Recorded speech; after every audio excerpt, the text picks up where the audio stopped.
अच्छा, भगवान के सहारे रहने से क्या हो जाएगा? आहा हा, क्या नहीं होगा। हनुमान जी से सीख लीजिए क्या क्या नहीं पाया। बड़े बड़े आतताई राक्षस बलवान हनुमान जी के सामने टिक नहीं पाए। किसी ने पूछा तुम बड़े बलवान हो? हनुमान जी कहते हम बलवान नहीं हैं। बोले आपका नाम तो रामदूत अतुलित बलधामा, आप अतुलित बलधाम हो, अतुलनीय बल है। हनुमान जी बोले हम तो हैं मकान, मकान के अंदर जो मकान मालिक है उनका बल है। बोले कौन है मकान के अंदर? बोले हमारा तन है मकान, हमारे अंदर मालिक है प्रभु हृदय में श्री राम, ये तो प्रभु श्री सीता राम का बल है।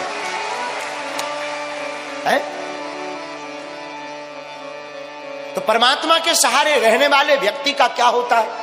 आहा, एक आदमी रास्ते से चला जा रहा, पति पत्नी दोनों, नई नई शादी और नई नई मोटरसाइकिल, जिसको मिले वो दिखाता जरूर है। नई नई लुगाई आई, नई लुगाई लेकर के चंगीलाल रास्ते से चला जा रहा था। बरसात का मौसम, थोड़ी दूर निकला तो सामने देखता है एक महात्मा फक्कड़ अपनी मस्ती में, और महात्मा होते ही है मस्ती में।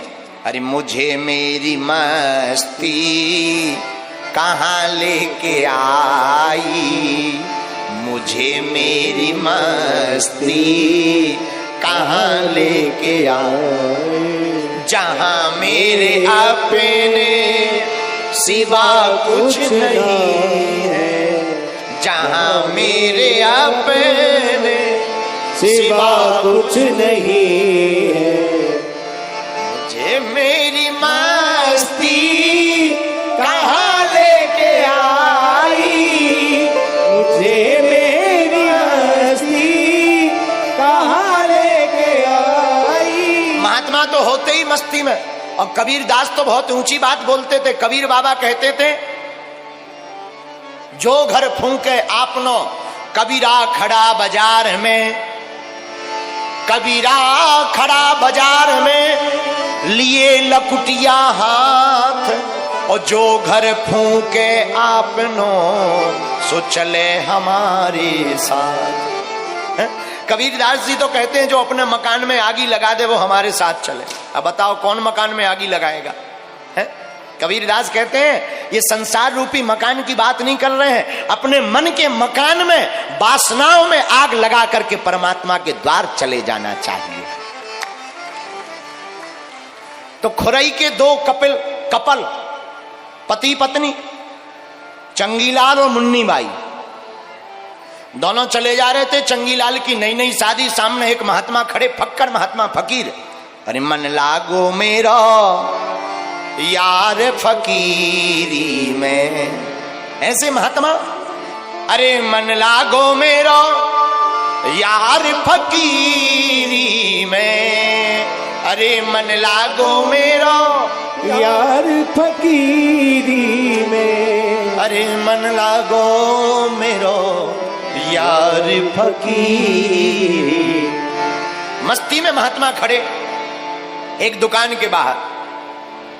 दुकान थी जलेबी की दुकान पर खड़े खड़े जलेबी को बनता हुआ देख रहे थे। सेठ ने सोचा भूखे होंगे, एक जलेबी उठाई, लो महात्मा जी खा लो। महात्मा जी ने जलेबी ली, पाई, भगवान को धन्यवाद दिया। प्रभु आज तो बड़ा आनंद, दूध जलेबी, जय हो आपकी, धन्यवाद। भगवान को धन्यवाद दिया। आगे चले, पति पत्नी दोनों चले जा रहे थे। महात्मा तो महात्मा होते हैं, अपनी मस्ती में बढ़िया नाचते हुए चले जा रहे थे। बरसात का मौसम, पानी भरा था, पैर जोर से पानी में लगा, पानी उचट करके जो पति पत्नी जा रहे थे उसकी पत्नी के ऊपर गिर गया। अब पानी गिरा तो पानी गिरने से दिक्कत नहीं हुई, दिक्कत इस बात से हुई कि जो मेकअप लगाया था वो बह गया। अब पत्नी का दिमाग खराब, पति से बोली देखो तुम्हारे रहते हुए क्या हाल कर दिया, हाल बेहाल कर दिया, गोरी से काली बना दिया। और मेकअप का कमाल होता ही ऐसा है। बोलो सीताराम। पति को बड़ा गुस्सा आया, पति ने एक जोर का चमाटा महात्मा के गाल पर मार दिया।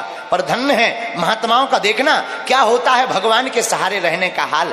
भगवान की तरफ ऊपर मुख किया और हाथ जोड़कर भगवान से कहा वाह, पहले जलेबी फिर थप्पड़, धन्यवाद। फिर भी धन्यवाद। उनको कुछ नहीं कहा, मुस्कुराकर महात्मा चले गए। पति पत्नी घर आए, ऊपर के कमरे में रहते थे।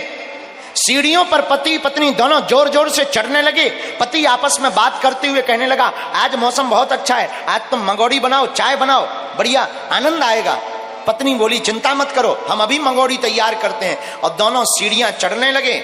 लेकिन पति जैसे ही अंतिम सीढ़ी पर पहुंचा, पैर फिसल गया और फिसलते ही गिर पड़ा। और जैसे ही गिरा, कपाड़ फूट गया और प्राण पखेरु उड़ गए। पत्नी रोने लगी, आंखों में आंसू भरकर जोर जोर से रोने लगी। गांव के लोग, बाहर के लोग, मोहल्ला के लोग, गांव के लोग आ गए। क्या बात है? अभी अभी तो ठीक थे, ऊपर जाते समय पैर फिसल गया, चोट लग गई, गिर गए, मर गए। लेकिन हम इसके पीछे एक कारण जानते हैं। क्या? अभी अभी इन्होंने एक महात्मा को मारा था। लगता उसने कोई जादू टोना कर दिया, उसने कोई श्राप दे दी। महात्मा को बुलाया, पकड़वाया। महात्मा गांव के बाहर पकड़ गए। ए बाबा, इसे पहचानते हो? हाँ हाँ, अभी कुछ देर पहले इन्होंने थप्पड़ मारा था। अच्छा, इसीलिए तुमने कोई मंत्र मार दिया, श्राप दे दिया, बेचारा मर गया। महात्मा बोले, हम तो कोई श्राप नहीं जानते, हम तो साधु हैं, क्या श्राप जाने, पर ये तो मर गया। महात्मा ने हाथ जोड़कर गांव वालों से कहा, एक बात बताओ, इसकी पत्नी से पूछो कि मुझे थप्पड़ क्यों मारा था। पत्नी ने भी सबके सामने बता दिया, अरे थप्पड़ इस बात पे मारा था कि हम दोनों चले जा रहे थे। ये महात्मा उछल कूद करते हुए इन्होंने कीचड़ का पानी अपने पैर से टकराकर हमारे ऊपर डाल दिया। तो महात्मा बोले, जब पानी तुम्हारे ऊपर गिरा तो फिर थप्पड़ इन्होंने क्यों मारा? पत्नी बोली, वाह, मारे क्यों ना, वो हमारे पति हैं और पति से नहीं देखा गया, हमारा हाल बेहाल, इसलिए थप्पड़ मार दिया। महात्मा भी मुस्कुराकर बोले, देवी तुम्हारे ये पति हैं, इनसे नहीं देखा गया पानी शरीर पर गिरते हुए, तो इन्होंने थप्पड़ मार दिया। मेरा भी कोई परम पति है, उससे भी नहीं देखा दिया तो उसने भी मार दिया। मेरा भी तो कोई रखवाला है, मेरा भी तो कोई प्राणेश्वर है, मेरा भी तो कोई आधार है, मेरा भी तो कोई जीवन है, मेरी भी तो कोई जिंदगी है, जिसके हवाले में चल रहा हूं, जिसके नाम की गले में माला डाल रखी, जिसके नाम का मैंने सुहाग रूपी चंदन लगा रखा, और जिसके नाम का प्रियतम का नाम हरे राम लेकर पुकारता हूं, उस प्रियतम से भी तो नहीं देखा गया। तो तुम्हारे पति ने तुम्हारी रक्षा की, मेरे पति ने मेरी रक्षा की।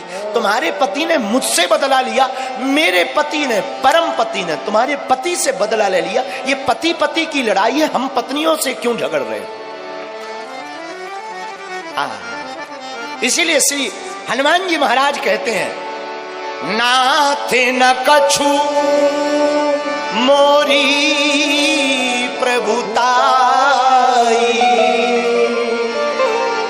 नाथ न कछु मोरी प्रभुताई, नाथ न कछु मोरी प्रभुताई। ये हमारा प्रताप नहीं। मेरे पागलो, तुम लोग अगर मन में ये विचार करो कि तुम कथा को सुन रहे हो, ये तुम्हारी भूल है, ये मूल में भूल है। ये तो परमात्मा की कृपा है कि वो तुम्हें पात्र समझ करके कथा सुनाने लिवा लाया है, वरना पता नहीं विचार में क्या भरा होता। शायद तुम कथा के लिए आते, गाड़ी पंचर हो जाती, कोई पुराना मित्र मिल जाता, बहुत गहरे रिश्तेदार आ जाते, कोई बहुत बड़ा काम हो जाता, तुम कथा नहीं सुन पाते और ये चरित्र तुम्हारी जिंदगी से छूट जाता और तुम्हारा चरित्र भी बिगड़ने लगता। माई बाप, ये प्रभु की कृपा है, उसने तुम्हें पात्र समझा और कथा के सागर में धक्का देकर बुला लिया। हम विचार करें कि हम कर रहे, ये भूल है, परमात्मा करवा रहे, बस यही कबूल है।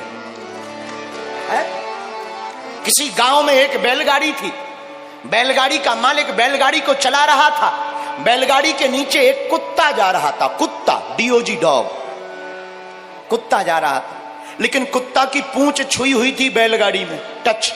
कुत्ता को लग रहा था बाहरे हम बैलगाड़ी चला रहे हैं। अब देखो कितनी भूल है, क्या मूर्खता है, क्या पागलपन है, कितना मूर्ख नहीं है ये कुत्ता। बैलगाड़ी बैल चला रहे, कुत्ता की सिर्फ पूंछ टच है, कुत्ता सोच रहा बाहर है, हम बैलगाड़ी चला रहे हैं। कुत्ता ने आजमाने के लिए बैलगाड़ी चली, कुत्ता ने सोचा चलो थोड़ा आजमा लिया जाए, क्या हम ही बैलगाड़ी चला रहे। रुक गया कुत्ता। किस्मत की बात, बैलगाड़ी में पत्थर अटका, गाड़ी भी रुक गई। अब तो कुत्ता को भी कंफर्म हो गया, ओहो हो, आई प्राउड ऑफ यू, वाह वाह वाह। कुत्ता को भी गर्व हो गया, गौरवान्वित होने लगा, वाह इतनी बड़ी गाड़ी। कुत्तों में आज तो कुत्ता मन ही मन सोचने लगा, आज तो हमने कुत्तों में नाम रोशन कर लिया। मर गए हमारे दादा परदादा, किसी काम नहीं आए भौंकने के, एक हम हैं। ब्रेकिंग न्यूज में देखेंगे, कल ब्रेकिंग न्यूज में आएगा, अमुक अमुक कुत्ते ने बैलगाड़ी को चलाया, इतिहास रच दिया। कुत्ता ऐसा सोच रहा था, पर परमात्मा भी कम नहीं है, ऐसे लोगों को ठिकाना लगाते रहता है। तब तक आगे बढ़े, गाड़ी चली, कुत्ता चला, गाड़ी के मालिक ने बैलों को निकाल दिया। बैलों को निकाला, आप लोग सोच ही रहे होंगे कि गाड़ी से अगर बैल हटा दिए जाए तो गाड़ी का क्या होता है, जो ऊपर रहती है वो नीचे आ जाती है, और फिर नीचे आवे तो कोई नीचे हो तो क्या हाल होता। कुत्ता की भीतर से सटके निकल आई, चाउमीन जैसी सटक निकल आई बाहर, आंतें फैल गई, ब्रेड बन गई, पकौड़ा बन गई, बिल्कुल चपाती बन गई, 40-42 नंबर रोटी बन गया कुत्ता चिपल कर। कुत्ता को तब समझ में आया, अरे कुत्ते ये तो वहम था, भ्रम था, चलाने वाला तो कोई और था। वैसे ही हमारी तुम्हारी जिंदगी में है, जिंदगी में करने वाला कोई और परमात्मा होता है। लोग अपने आप पर भ्रम करने लगते हैं, हम लोग स्वयं भ्रम करने लगते कि हम ऐसा कर रहे हैं, करने वाला कोई और होता है। मारने वाला है भगवान, बचाने वाला है भगवान।